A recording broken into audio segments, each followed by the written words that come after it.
इंदौर में मध्य प्रदेश कर्मचारी राज्य बीमा सेवाएं विभाग की समिति के तमाम परिवारों को अब आवासीय गृह को लेकर बेघर होने का खतरा मंडरा रहा है, जिसे लेकर तमाम कर्मचारियों ने एकजुट होते हुए ज्ञापन सौंपकर मुख्यमंत्री से इस पर उचित निर्णय लेने की मांग रखी है। मध्य प्रदेश कर्मचारी राज्य बीमा सेवाएं विभाग की समिति के प्रदेश अध्यक्ष मुकेश सैन के द्वारा बताया गया कि इंदौर में विभाग से जुड़े हुए 207 परिवार सरकारी आवास में निवास करते हैं और वर्षों से कई परिवार यहां पर ही निवास करते हुए शासकीय सेवाएं दे रहे हैं। लेकिन आज प्रशासन और शासकीय अधिकारियों का तुगलकी फरमान जारी हुआ, जिसके कारण इन 207 परिवारों पर घर से बेघर होने का खतरा मंडरा रहा है और ये चिंता का विषय भी है, क्योंकि अभी परीक्षाओं के बाद नया शिक्षा सत्र भी शुरू होने जा रहा है, जिसके कारण कई परिवारों में बच्चों की परीक्षाएं शुरू हो चुकी है।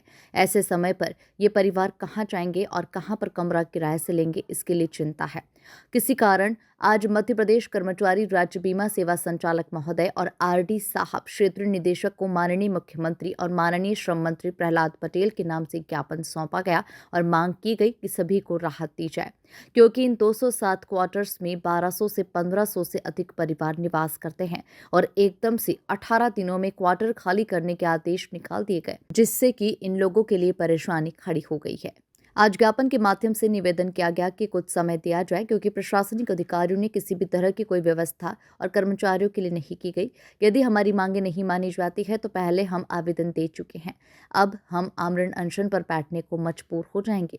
कर्मचारी राज्य बीमा सेवाएं विभागीय जो हमारी समिति है उसके द्वारा आज जो एक तुगलकी निर्णय हमारे प्रशासनिक अधिकारियों ने लिया है 207 क्वार्टरों को खाली कराने का और तोड़ने का, उसी के विरोध में आज हमने ज्ञापन दिया है माननीय संचालक महोदय कर्मचारी राज्य बीमा सेवाएं और आरडी साहब क्षेत्रीय निदेशक जो अपने ईएसआईसी के हैं, उन दोनों को आज ज्ञापन सौंपा गया और उनको बुलाया गया और उनको ज्ञापन सौंपा गया और उनको ये व्यथा बताई गई कि 207 परिवार 18 दिन के अंदर कैसे मकान खाली करेंगे।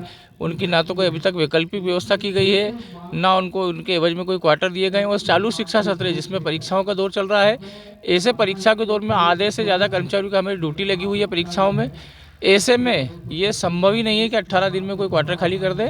तो महोदय से आज ज्ञापन के द्वारा निवेदन किया गया कि हमें कुछ समय देने की आवश्यकता है, तो समय दें और मानवता का परिचय दें। कितने परिवार इससे प्रभावित होंगे? 207 क्वार्टर टूटना है, करीब 1200 से 1500 लोग इनमें निवास करते हैं।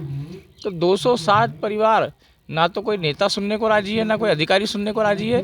मेरा माननीय मुख्यमंत्री जी से निवेदन है, माननीय मोदी जी से निवेदन है कि आपके शासन में जी रहे हैं और अधिकारियों का इतना वर्चस्व होते जा रहा है कि मतलब हम आपके वोटर हैं, हम आपको जिता रहे हैं, हम आपकी सारी संख्याएं पार कर रहे हैं और उसके बाद कोई अधिकारी हम पे चढ़ के ऐसे तुगलकी निर्णय दे रहे हैं, तो हम इसका विरोध करते हैं। शासन को जागना पड़ेगा और नेताओं को भी जागना पड़ेगा, क्योंकि वोटर हम उन्हीं के हैं। इसके एवज में कहीं जगह या स्थान कहीं कोई स्थान नहीं दिया जा रहा है, कहा जा रहा है कि आप किराए से जाओ कहीं भी।